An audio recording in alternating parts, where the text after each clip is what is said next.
మీరందరినీ ఒకే విషయం ఇప్పుడు కోరుతున్నాను. ఈ జగన్మోహన్ రెడ్డి గారు ఎక్కడికక్కడ ప్రభుత్వాన్ని నడపమని అధికారాన్ని ఇస్తే జగన్ మాఫియా సామ్రాజ్యాన్ని నడిపాడు. పరిపాలించమని సీఎం చేస్తే దాన్ని దోపిడీ లైసెన్స్ గా మార్చుకున్నాడు. ఒక్క ఛాన్స్ అన్నాడు, గుర్తుందా మీకు?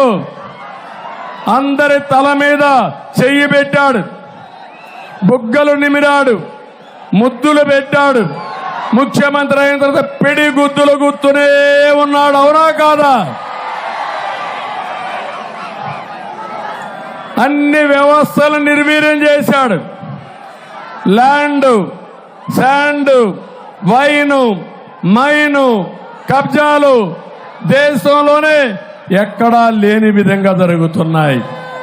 మెడ మీద కత్తి పెట్టి ఆస్తులు రాయించుకుంటున్నారు. ఇది న్యాయమా అని మిమ్మల్ని అడుగుతున్నా.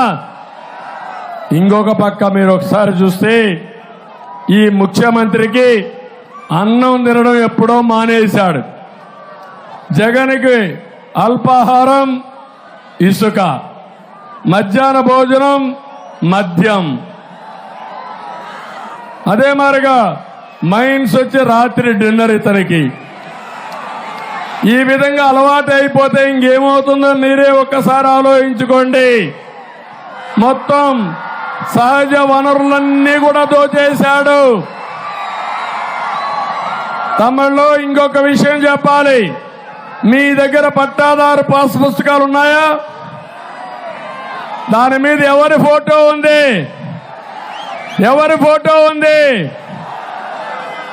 జగన్మోహన్ రెడ్డి తాత వాళ్ళ ముత్తాత మీకు ఆ భూమి ఇచ్చాడా? మీ నాన్న ఇచ్చాడు, మీ తాత